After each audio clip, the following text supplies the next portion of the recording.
IPL 2026 का पहला qualifier सिर्फ एक मैच नहीं बल्कि दो सबसे मजबूत टीमों की टक्कर है। एक तरफ है 18 साल से ट्रॉफी का सपना देखने वाली रॉयल चैलेंजर्स बेंगलुरु और दूसरी तरफ पिछले कुछ सीजन में लगातार अपना दबदबा दिखाने वाली गुजरात टाइटंस। धर्मशाला का खूबसूरत मैदान, पहाड़ों के बीच भरी हुई स्टेडियम की आवाजें और करोड़ों फैंस की उम्मीदें, ये मुकाबला किसी फाइनल से कम नहीं होने वाला। दोनों टीमों ने लीग स्टेज में 18-18 अंक हासिल किए, लेकिन बेहतर रन रेट के कारण आरसीबी पहले स्थान पर रही। हालांकि आंकड़ों और हालिया फॉर्म की बात करें तो गुजरात टाइटंस का पलड़ा थोड़ा भारी नजर आता है। अगर आरसीबी की बात करें तो इस पूरे सीजन में विराट कोहली टीम की सबसे बड़ी ताकत बनकर सामने आए हैं। जब जब टीम मुश्किल में फंसी तब तब विराट ने जिम्मेदारी उठाई। 557 रन बनाकर उन्होंने एक बार फिर साबित कर दिया कि बड़े मैचों का खिलाड़ी कौन होता है। लेकिन सवाल यह है कि क्या सिर्फ विराट के दम पर आरसीबी फाइनल तक पहुंच सकती है?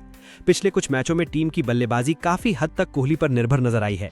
रजत पाटीदार ने कप्तानी में जरूर प्रभावित किया है, लेकिन बड़े मैच के दबाव में उनका अनुभव गुजरात जैसी संतुलित टीम के सामने चुनौती बन सकता है। जितेश शर्मा और वेंकटेश अय्यर को मिडिल ऑर्डर में जिम्मेदारी निभानी होगी, क्योंकि अगर शुरुआती विकेट जल्दी गिरते हैं तो आरसीबी मुश्किल में पड़ सकती है। आरसीबी की गेंदबाजी में सबसे बड़ा नाम भुवनेश्वर कुमार हैं। 24 विकेट लेकर वो पर्पल कैप होल्डर बने हुए हैं और नई गेंद से उनका स्विंग किसी भी बल्लेबाजी क्रम को हिला सकता है। खासकर शुभमन गिल और साई सुदर्शन के खिलाफ उनका शुरुआती स्पेल मैच का रुख तय कर सकता है। जॉश हेजलवुड का अनुभव और डेथ ओवरों में उनकी सटीक लाइन लेंथ भी आरसीबी के लिए बहुत अहम होगी। लेकिन अगर गुजरात के बल्लेबाज पावर प्ले में टिक गए तो आरसीबी के लिए मैच संभालना मुश्किल हो सकता है। अब बात गुजरात टाइटंस की करें तो ये टीम इस समय सबसे संतुलित नजर आती है। शुभमन गिल कप्तान के रूप में पूरी तरह मैच को कंट्रोल करते दिखे हैं। उनका शांत स्वभाव और परिस्थितियों के हिसाब से खेलना गुजरात की सबसे बड़ी ताकत है। दूसरी तरफ साई सुदर्शन इस सीजन अलग ही स्तर पर बल्लेबाजी कर रहे हैं। 638 रन बनाकर उन्होंने साबित कर दिया कि वो सिर्फ युवा खिलाड़ी नहीं बल्कि मैच विनर हैं। पिछले मैच में उनकी 84 रन की पारी ने दिखाया कि बड़े मुकाबलों में दबाव उन्हें और खतरनाक बना देता है। अगर सुदर्शन और गिल पावर प्ले में अच्छी शुरुआत दे देते हैं तो फिर जॉस बटलर और राहुल तेवतिया जैसे खिलाड़ी मैच को तेजी से खत्म करने की क्षमता रखते हैं। जीटी की गेंदबाजी यूनिट भी बेहद खतरनाक नजर आती है। कगिसो रबाडा 24 विकेट लेकर आग उगल रहे हैं। उनकी तेज गति और बाउंस धर्मशाला की पिच पर और ज्यादा असरदार हो सकती है। दूसरी ओर मोहम्मद सिराज नई गेंद से विकेट निकालने में माहिर हैं और विराट कोहली के खिलाफ उनका स्पेल बेहद दिलचस्प रहेगा। राशिद खान भले इस सीजन उतने विकेट ना ले पाए हों, लेकिन बड़े मैचों में उनका अनुभव बहुत काम आता है। अगर मैच बीच के ओवरों तक जाता है तो राशिद अपनी स्पिन से आरसीबी के मिडिल ऑर्डर को पूरी तरह रोक सकते हैं। धर्मशाला की पिच बल्लेबाजों के लिए मददगार मानी जाती है, लेकिन यहां तेज गेंदबाजों को भी काफी मूवमेंट मिलता है। आंकड़े बताते हैं कि यहां दूसरी पारी में बल्लेबाजी करने वाली टीमों को ज्यादा सफलता मिली है, इसलिए टॉस बहुत महत्वपूर्ण होने वाला है। जो भी टीम टॉस जीतेगी वो पहले गेंदबाजी करना पसंद कर सकती है। ठंडी हवा और ओस के कारण दूसरी पारी में गेंदबाजों को मुश्किल हो सकती है। अगर मैच के संभावित सिनारियों की बात करें तो गुजरात टाइटंस पहले बल्लेबाजी करते हुए 200 से ऊपर का स्कोर बना सकती है, क्योंकि उनकी टॉप ऑर्डर बल्लेबाजी शानदार फॉर्म में है। वहीं अगर आरसीबी पहले बल्लेबाजी करती है तो उन्हें कम से कम 190 प्लस का स्कोर बनाना होगा, क्योंकि गुजरात की बल्लेबाजी गहराई बहुत मजबूत है। आरसीबी के लिए सबसे जरूरी होगा कि विराट कोहली अंत तक टिके रहें और बाकी बल्लेबाज उनका साथ दें। अब सबसे बड़ा सवाल, कौन जाएगा फाइनल में? अगर सिर्फ फॉर्म, संतुलन और हालिया प्रदर्शन देखा जाए तो गुजरात टाइटंस थोड़ी आगे नजर आती है। उनकी बल्लेबाजी ज्यादा स्थिर है, गेंदबाजी में विविधता है और टीम दबाव में भी शांत रहती है।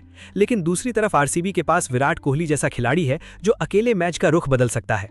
आईपीएल के इतिहास में कई बार देखा गया है कि बड़े मैचों में अनुभव और मोमेंटम सब कुछ बदल देते हैं। ये मुकाबला सिर्फ खिलाड़ियों का नहीं बल्कि इमोशंस का भी है। आरसीबी फैंस सालों से ट्रॉफी का इंतजार कर रहे हैं, जबकि जीटी लगातार साबित करना चाहती है कि वो नई युग की सबसे मजबूत फ्रेंचाइजी है। धर्मशाला में जब विराट कोहली बल्लेबाजी करने उतरेंगे तो पूरा स्टेडियम शोर से गूंज उठेगा, लेकिन उसी वक्त शुभमन गिल की शांत मुस्कान भी बता देगी कि गुजरात आसानी से पीछे हटने वाली नहीं। मेरी मैच प्रेडिक्शन के अनुसार यह मुकाबला आखिरी ओवर तक जा सकता है। अगर विराट कोहली बड़ी पारी खेलते हैं तो आरसीबी फाइनल में पहुंच सकती है, लेकिन अगर गुजरात के गेंदबाज शुरुआती विकेट निकाल लेते हैं तो गुजरात का पलड़ा भारी हो जाएगा। मौजूदा फॉर्म और संतुलन को देखते हुए गुजरात टाइटंस की जीत की संभावना लगभग 60% और आरसीबी की 40% नजर आती है। लेकिन आईपीएल में एक शानदार ओवर, एक कैच या एक बड़ी साझेदारी पूरे मैच को पलट सकती है। इसलिए क्रिकेट फैंस के लिए यह मुकाबला एक ब्लॉकबस्टर होने वाला है। आज रात सिर्फ एक टीम जीतेगी, लेकिन करोड़ों फैंस की धड़कनें दोनों टीमों के साथ चलेंगी। अब देखना यह है कि क्या विराट का सपना एक कदम और आगे बढ़ेगा या फिर शुभमन गिल अपनी कप्तानी में गुजरात को लगातार दूसरे फाइनल तक पहुंचाएंगे। अगर धर्मशाला के एचपीसीए स्टेडियम की पिच, मौसम और दोनों टीमों के मौजूदा कॉम्बिनेशन को ध्यान से देखा जाए तो इस मैदान पर गुजरात टाइटंस का पलड़ा थोड़ा भारी नजर आता है। इसकी सबसे बड़ी वजह है उनकी तेज गेंदबाजी और पावर प्ले में दबदबा। धर्मशाला की पिच शुरुआत में तेज गेंदबाजों को स्विंग और अतिरिक्त बाउंस देती है और जीटी के पास कगिसो रबाडा और मोहम्मद सिराज जैसे गेंदबाज हैं जो नई गेंद से मैच का रुख बदल सकते हैं। खासकर आरसीबी की बल्लेबाजी विराट कोहली के आसपास घूमती हुई नजर आती है, इसलिए अगर जीटी शुरुआत में विराट का विकेट निकाल लेती है तो आरसीबी पर तुरंत दबाव आ सकता है। दूसरी तरफ गुजरात के पास शुभमन गिल और साई सुदर्शन जैसी स्थिर ओपनिंग जोड़ी है जो नई गेंद को अच्छे से खेलना जानती है। यही वजह है कि इस पिच पर जीटी की बल्लेबाजी ज्यादा संतुलित दिखाई देती है। धर्मशाला में दूसरी पारी में ओस का असर भी काफी देखने को मिलता है। यहां आंकड़े बताते हैं कि पहले गेंदबाजी करने वाली टीमों को ज्यादा सफलता मिली है, क्योंकि बाद में बल्लेबाजी करना आसान हो जाता है। जीटी की टीम चेज करने में काफी मजबूत मानी जाती है। शुभमन गिल बहुत शांत तरीके से लक्ष्य का पीछा करते हैं और मिडिल ऑर्डर में जोस बटलर, राहुल तेवतिया जैसे खिलाड़ी तेजी से मैच खत्म कर सकते हैं। वहीं आरसीबी कई बार दबाव में रन गति खो देती है। अगर मैच आखिरी ओवरों तक गया तो गुजरात की डेथ बल्लेबाजी ज्यादा खतरनाक नजर आती है। एक और बड़ा कारण जीटी की ऑलराउंड स्ट्रेंथ है। धर्मशाला की पिच पर सिर्फ बड़े बल्लेबाज नहीं बल्कि ऐसे खिलाड़ी ज्यादा सफल होते हैं जो हर परिस्थिति में खुद को ढाल सकें।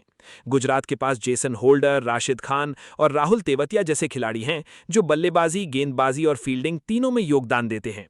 दूसरी तरफ आरसीबी में अगर विराट या भुवनेश्वर का दिन खराब जाता है तो टीम का संतुलन थोड़ा कमजोर दिखने लगता है। यही चीज बड़े मैचों में फर्क पैदा करती है।